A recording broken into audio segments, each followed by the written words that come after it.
Hello all and welcome to Sweating the Small Stuff, a show where we sweat over the details that make our world richer. I'm your personal brain trainer, Cameron Boozer-Jamari, and today I am joined by... your Mensa muscle man, Amelia. I love it. So Amelia, you have something really interesting you want to talk to us about today?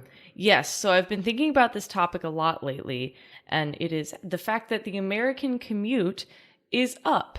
And apparently it is up to 26.9 minutes as of 2018, up from 26.6 minutes in 2017, which doesn't sound like a lot, but apparently that extra 18-second increase added up to an extra 2.5 hours per year that Americans spent on the road. So that's 2.5 hours that you probably lost commuting to and from work in 2018. And that sucks. That's 2.5 hours that you could have spent doing something else. That's an insane amount of time. That's a movie. That's me lounging around at home. That's so many things. Yeah. Actually, it adds up to a lot of things that I'll get into in a second. But so things to consider are the number of people commuting an hour or more to work are up, and the number of super commuters is up. So super commuters refers to people that commute over 90 minutes each way to work. And the term often refers to people who choose to make that long commute because they're taking advantage of high wages in one region combined with a low cost of living in another region. But today I just want to focus on people who are making that commute more out of necessity than out of choice, because good for those people for hacking the system, but that's not the case most of the time. When you say they're making that out of necessity and not a choice, you're saying that, like, yeah, there's some people out there who they're probably commuting a little extra because they don't want to move, and they know that they'll get like a salary that can justify the travel just at that 90 minutes of travel time each direction. Yeah, and I mean, I think one thing to keep in mind is that in my experience, at least, so we live in the greater DC area, and rents in DC, I've lived here for almost 2 years, and I feel like in the time that I have lived here, the rent has skyrocketed and it's already crazy high. So when I was looking at housing here when I first moved up, I actually was close to being a super commuter. I was commuting about an hour and 15 minutes each day to and from work. And that wasn't because I was like, oh, well, I'm making a lot of money and I can save by living in this apartment far away. The rent was literally unaffordable to me in the city. Like I've actually never lived in the city. For reference, I recently saw a studio apartment that's like a bathroom and a room, like not even a bedroom, for rent for over $2,000 a month. That's insane. Yeah. That should be illegal. There are lots of places in Arlington, especially closer to the metro areas, that a studio is at least $2,200 a month. Oh my God, stop. Yeah, and so there's obviously a good and bad here when it comes to like some of the benefits you're going to get based on where you're living, how you're living, I guess. But I don't want to detract from like kind of the flow you had going. So how does that, in addition to the rent, how does all this kind of play out into the commuter space? Because more jobs are moving into cities, rent is becoming less affordable. And the data supports this. So the longest travel times are associated with large metropolitan areas. I think DC has the third largest longest commute times, with New York being up there because there's people commuting in from the surrounding states. I mean, I guess we have that here too. People commute in from Maryland and Virginia, but and actually I've known people who commuted in from West Virginia, which is wild. That's at least an hour of on good traffic. Yeah, but people are commuting into New York from Jersey and Connecticut and the far suburbs of New York from White Plains, places. I don't actually know the New York metro area very well, but people are willing to make some long commutes for those high paying jobs that New York has to offer. The higher commutes have been shown to be linked to higher rates of divorce, obesity, and death. Oh my God. It's killing us. It's literally, your commute is literally killing you. And like all of that makes sense to me because I mean, if you leave work at 5:30 and you don't even get home till 7, and you're looking around and you're like, well, now I have to cook dinner, now I have to do my laundry. You're not going to work out. Like, you just spent 90 minutes commuting. Yeah, and you probably spent half that time getting flustered at the person in front of you for just not moving fast enough, and you're doing that to yourself every single day both ways. Yeah, and I mean, that's going to raise your blood pressure. Like, that's going to impact your health quite negatively. What's also noteworthy is that when we're talking about commutes, the vast, vast, vast majority of Americans are commuting via car still. So I'm lucky enough to have, and we should describe our own commutes. Yeah. So I'm lucky enough to have a commute that is very physical, and that my commute actually is exercise. So I have a 5-minute bike ride to the metro, about a 20-minute ride on the metro, and then a 10-minute walk to work. So my commute all told is 35, which compared to a 90-minute commute is certainly not bad. Yeah, getting those steps in. Yeah, and I'm getting my steps in. So I really can't complain, but that's very much not the case for most of America. Yeah, and then for me, in the morning, I'll wake up, I'll drop off your neural nutritionist at the metro, and then I fortunately go in the opposite direction of DC, so I don't have to go. So I'm going, I guess, against the traffic, which is ideal. So that's still, on a good day, is probably 30 minutes, and that's with all the traffic. Like, that's if people are trying to go into the city, I'm going out of the city, and the amount of traffic in that direction is still bizarrely high, given that those people are, for the most part, coming from, like, the Maryland people should be coming from the north on 495, and other Maryland people coming across from the water would probably still want to take the Beltway, but because of how tolls play a role into all this, they have to get funneled onto, I usually take I-66 in the morning, and so that's part of where all this traffic nonsense happens is, and we can talk about tolls in a minute, but I want to stay on track with Yeah, no, because tolls actually play an interesting role, and I want to hear more about your experience with I-66, because New York, as you may have heard in the news, is about to implement, or has passed, I think, city legislation and is now exploring how they're actually going to implement congestion pricing. So congestion pricing would charge tolls for driving into certain parts of Manhattan, trying to keep the congestion down. And congestion pricing is something that was implemented in London. And the goal was to increase traffic speeds in London. What's noteworthy, at least according to, I was listening to a podcast about the congestion pricing in London the other day with this specialist who had really studied this, and I don't know if she was involved in the implementation of the policy, but was very much in favor of it. What was the podcast? It was On Point. On Point? Yeah. Of course, it's On Point. NPR bringing that strong game. They're always on point, aren't they? There it is.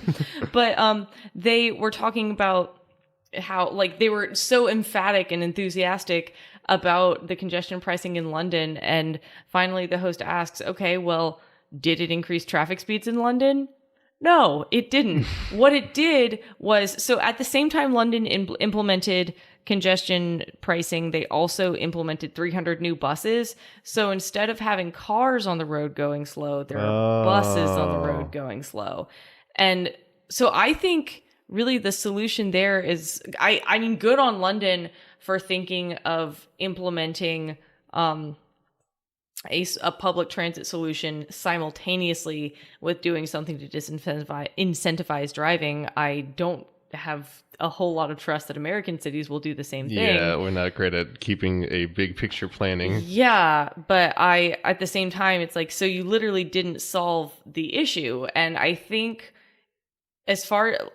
our focus needs to shift away from just putting more traffic on roads. So shift our focus away from putting more buses and more bikes and more of these stupid scooters that I hate I hate the scooters. But they're the funniest thing in the world, just because of the amount of effort that goes into collecting them at night and then charging them and then putting them back out somewhere. Yeah, they're annoying, and I knock them over whenever I see them. But we have lots of good bike stations around DC. Yeah, we do. And I think I have nothing against bikes. I am a cyclist myself, but I think a longer term public transit solution gets us off the road entirely and invests in rail transit, because hopping on the metro, you're not going to hit traffic on the metro. You're on the metro. Yeah, but on the metro, and actually, wait, I want to come back to the metro. Okay. Or do you want to talk about tolls and stuff Let's first? talk about tolls while we're talking about congestion pricing. There's like 3 things that are actually happening that people always point to as being ways to improve traffic, but all they do is actually disenfranchise the less well off.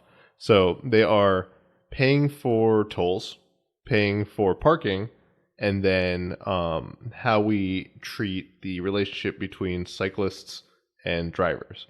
So the first one is tolls. In DC, we have it's not fixed prices. Like typically when you think of tolls, you know that when I go on this road, it's probably going to be X number of dollars all day. In DC, on I-66, depending on the direction you're going and the time of day, you might get tolled or you might not. So in the afternoons going into DC and in the afternoons going out of DC and in the mornings going into DC, you will be tolled on I-66. And then I-495 has fluctuating tolls. And a lot of the times this kind of has to do with the amount of traffic. So they try to increase the tolls to reduce the amount of traffic. But all it really does is make it easier for people with more money to go on the toll road. So if I am not very well off and they're telling me that I'm going to have to pay literally like $20 to go a particular direction on a given day. Wasn't the highest the 66 toll ever got $44 one day? Yeah, in one particular direction. I think it was like heading out of DC in the afternoon. And again, I don't quote me on this, but that sounds right because there have been lots of complaints on different radio stations, citizens, all sorts of people talking about how tolls, while they are on paper designed to incentivize more people to reconsider driving, all they do is reconsider whether or not I can take that path. And so if I'm less well off, I'm not going to. And then the more well off people who can afford that $20 because of whatever reason, because you're getting that high paying job, they take it. The second is in New York, parking is free. And so a lot of congestion has actually been related not to the fact that it's like an economics confusion nightmare, because you would think you have a scarce commodity, which is people want to be able to park in New York and they can't. Or, I mean, every car is taking up a parking spot. So your solution would be you have to pay for parking so that more people are like, if I go to New York, I'm going to have to pay money to park, which a lot of people already do if they're going to store their car on the island, like particularly from Manhattan. But all of the boroughs, for the most part, offer free parking. This leads to traffic because a lot of people are not disincentivized to go to New York because they know that they can park their car as long as they find a spot. And because they're trying to find a spot, a lot of cars are believed to actually just be circling on the street trying to find spots, adding to the traffic because they're just trying to find a spot. And this in turn goes to affect the greater traffic issue when you're in New York's boroughs. And the last part is cyclists. The desire to help improve traffic means taking space away from cyclists on the roads. And what often happens is we find that that supply-demand trade-off, that's saying that as long as there's more space on the roads, more cars can go there. It turns out that cars will continue to just fill in that space because more people are going to be trying to go to the cities. What you need to do is prioritize cyclists. Sorry for that little tangent. No. That was really interesting. And actually, that reminds me of something else I heard on Wait, Don't Tell Me last week, that we're not supposed to call them cyclists anymore. We're supposed to call them people who cycle. No. Because it humanizes them and it makes people hate them less. Listen, here's what I've discovered. If you're a pedestrian, you hate people in cars. If you're a driver, you hate pedestrians. But both of them hate cyclists. That's exactly true. Whenever I'm not on a bike, I hate everyone that's on a bike. Exactly. But when I'm on a bike, I'm like, why does everyone hate me? And I'm on my bike. Oh, God. And that's the thing, though, is like we have lots of... That's the nice thing about DC. We have lots of cycling areas. Like, for the most part, if I'm going almost anywhere, if I can't follow a trail, there are there are cycling paths on the road I can follow. And then I gotta point out, scooters are still a weird thing because they're not supposed to be on the sidewalk. But they're not supposed to be anywhere. I want them to be nowhere. People ride them on the sidewalk. People ride them on the street.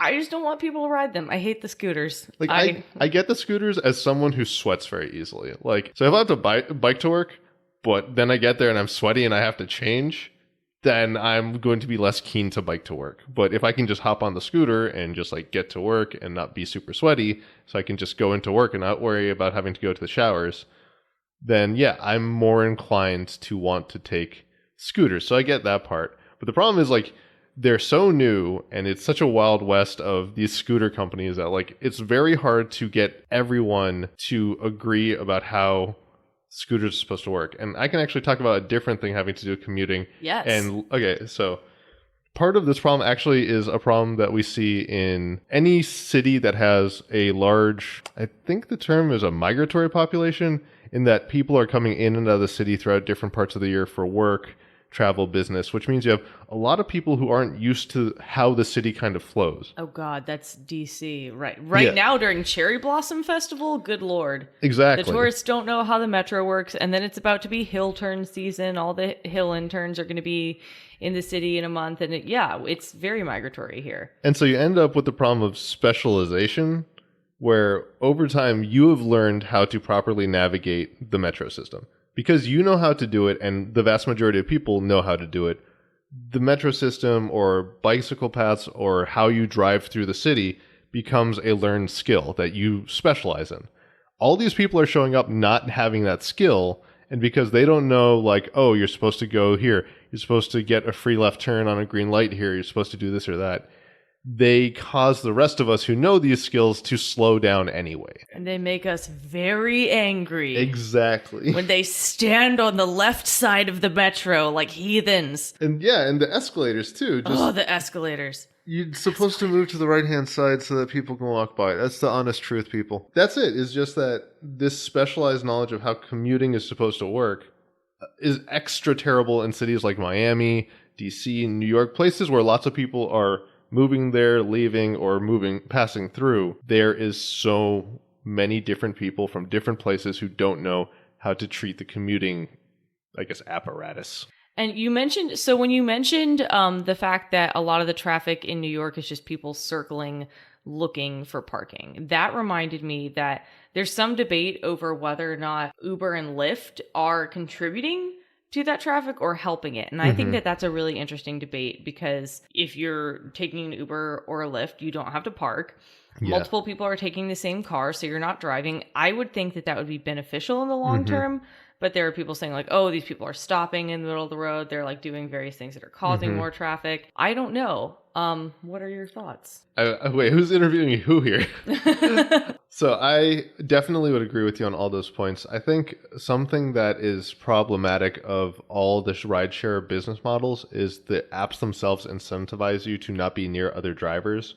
So you can think of metropolitan areas like DC and New York having lots of taxis, specifically so that you just walk out on the street, hail one, and go. So there's a quick way to access taxis, and they even have their own designated space. Some cities still don't know how to accommodate Ubers and Lyfts, just like taxis, so they don't have this, I wouldn't even call it infrastructure, just like this consideration in place. And then a lot of those Lyft and Uber drivers, to get good money, they're incentivized to stay as far away from each other as possible, so that if there are fewer people in your zone, you're in more demand because there's fewer cars. And so you're going to get paid more when people flag you down.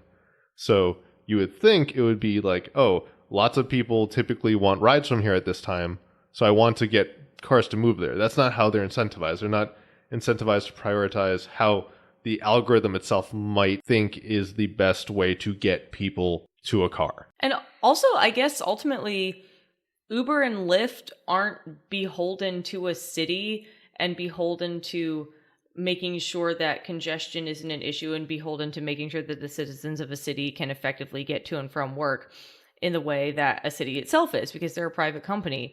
And I guess one of the biggest questions here is who is ultimately responsible for making sure that people can get to and from work in cities, because there's one particular company that I kind of want to pick on, because they've also been accused of contributing to higher traffic in cities, because they have a lot of trucks out there delivering things. And they also, and I don't want to call anybody out, don't want to name names, but there's this company that is maybe the third or fourth wealthiest company in the whole world. And they chose to build two of their headquarters in two cities after making cities in America compete for their attention. It's really hard to figure out who you're talking about. There's I don't no know. idea. I believe their CEO is some sort of thumb. A thumb in a tank top most of the time. Oh, or a thumb in his gross cargo shorts.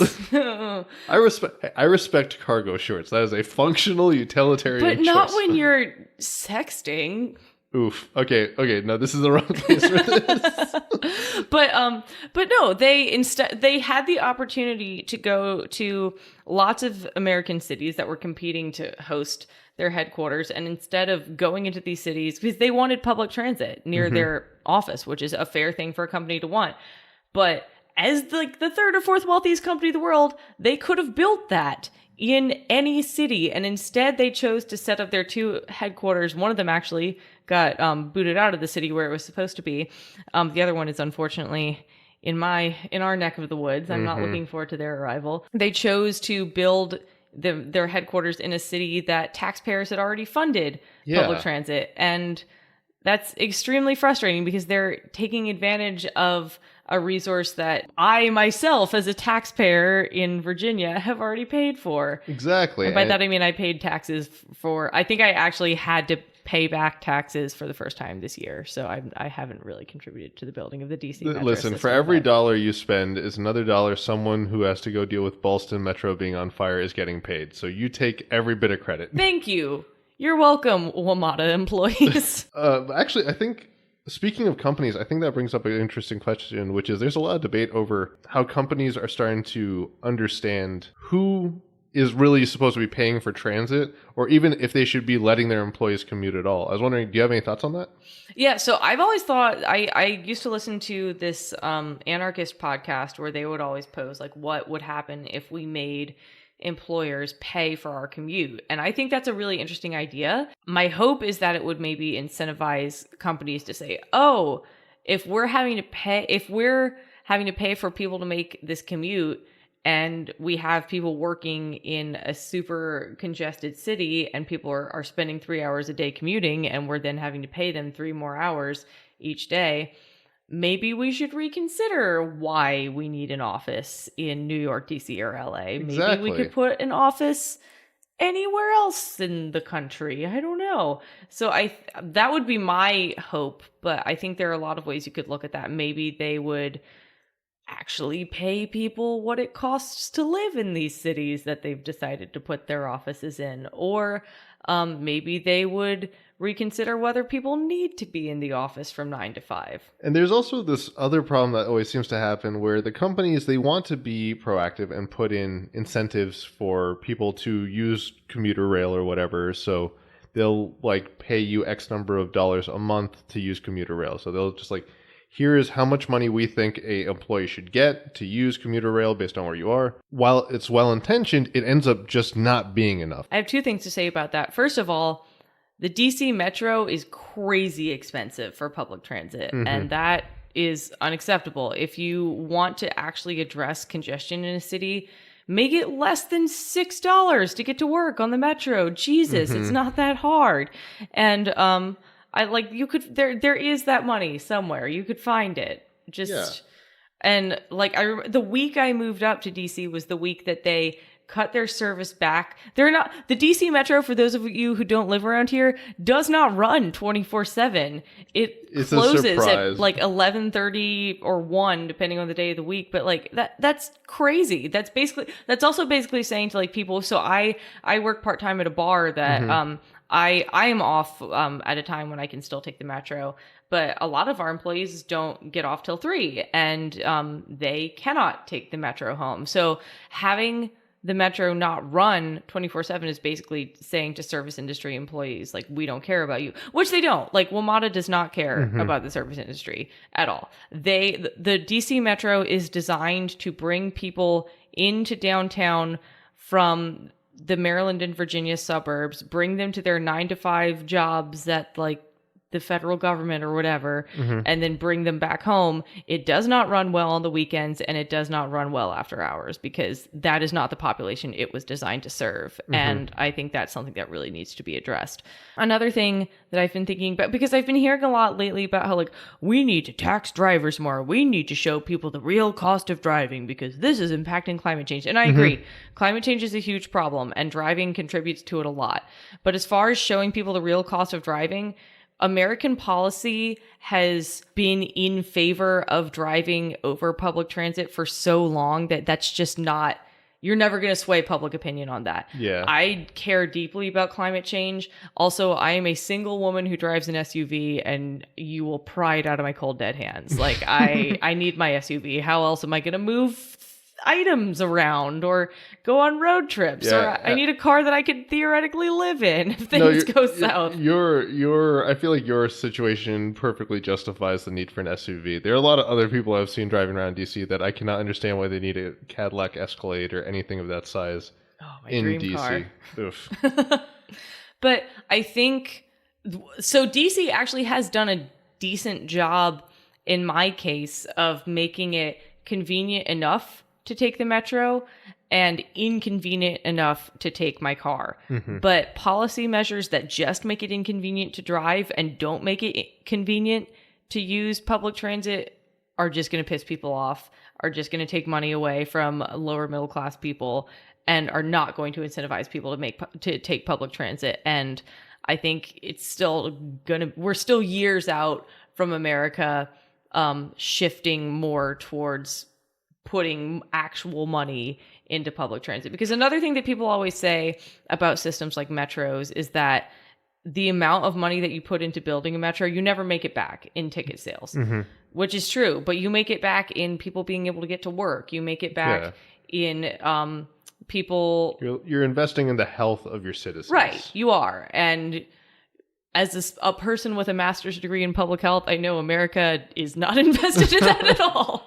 I know this has been kind of a wild, fun ranting downer of an episode, but are there any solutions, any things that we either at the policy levels or as individuals or anywhere along that totem pole can do to make our lives a little easier from a commuting standpoint? I think one thing that's good is that a lot of apps like Waze and Uber, I know, are promoting carpooling programs. I think carpooling is something we need to look into.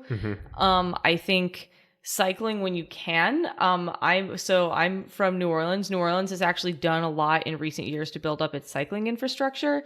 I'd love to see. It's interesting to explore public transit in the South too, because it's laid out different. Yeah, it's laid out differently. In places like the Gulf South, you literally can't build an underground metro because underground is just water. Flood. Yeah, it's you'll just have water. a really cool underground swimming pool. And there's kind of a stigma against public transit in the South. And spoiler alert, racism is involved in that. So yeah, there's been lots of, if you look through the history of the South, I know that a lot of different light rail solutions haven't gotten the same adoption based on the area they were to be implemented in. Right.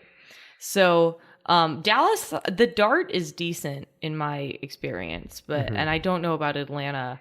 Atlanta, inside the city, I remember being fairly good when I went there years ago for different competitions and conferences. Yeah. And in New Orleans, if you live close to the streetcar and work downtown, you can take the streetcar to work. So there are options. I'd love to see those built out more. But I think exploring improving cycling systems, carpooling, and public transit, I'm hoping are something that we as American communities can get invested in more. But another thing that I'm going to kick it back to you to talk about a little bit more is what if people didn't have to commute at all? Yeah, so a crazy new trend that seems to be taking over most companies is that they're realizing with the ability to work online and have employees online, the desire to have employees basically work from home or telecommute as often as possible helps companies twofold. One is your employees are just going to be able to spend more time, quote unquote, at work because they don't have to get in late to work. They literally just have to log on from their computer. They don't have to worry about if they need to leave in the middle of the day or whatever. A lot of the times we like to live closer to the things that are important to us. Like you might try to live closer to your kid's school, but you might not end up living as close to your work. So the ability to telecommute saves you a lot of trouble in that you can work. Then on your lunch break, you can go take care of things. and come back, because you're not having to go to work and spend at least 1 to 3 hours a day doing that commute. You're spending that time being able to log on, have more free time. And then the second benefit is obviously have happier, healthier employees who are able to do better work and are going to be more in favor of their job because you're doing them the service. And some companies are debating whether or not it makes sense to actually even pay for employees to have their internet. When you telecommute, you have the second benefit of, depending on how demanding your job is, you can work from literally anywhere in the world. So we're seeing a lot of people who don't want to live near DC or urban centers moving towards the suburbs or towards completely sparse parts of the country where there are very small towns or very small communities, because that is more in line with the values that they hold.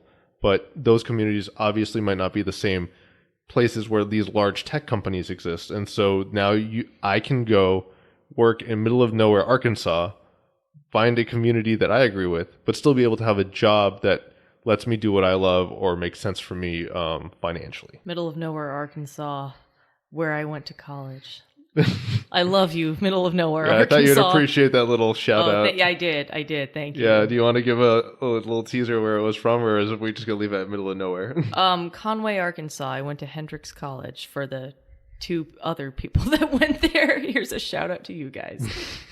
It's like a little parentheses under the welcome sign that says middle of nowhere. Yeah, that's how I introduce where I went to college. Is I went to Hendrix, and it's in the middle of nowhere in Arkansas, and you've never heard of it. I'm glad you went there, because this has definitely sparked some fantastic discussion, and I think this is a good place to end it. Do you have anything that you want to plug? Any personal social media or any of your own projects? You can follow me on Instagram at The Public's Health. You might want to spell that. Is it ThePublicsHealth?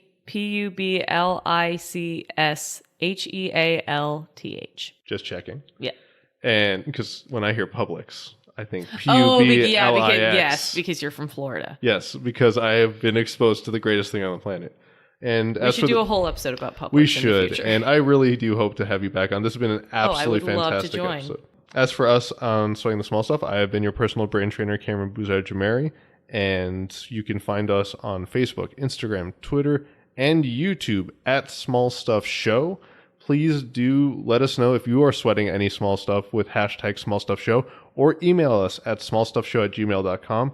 And remember, from movies to media to the world around us, it's details like these that make it worth sweating the small stuff.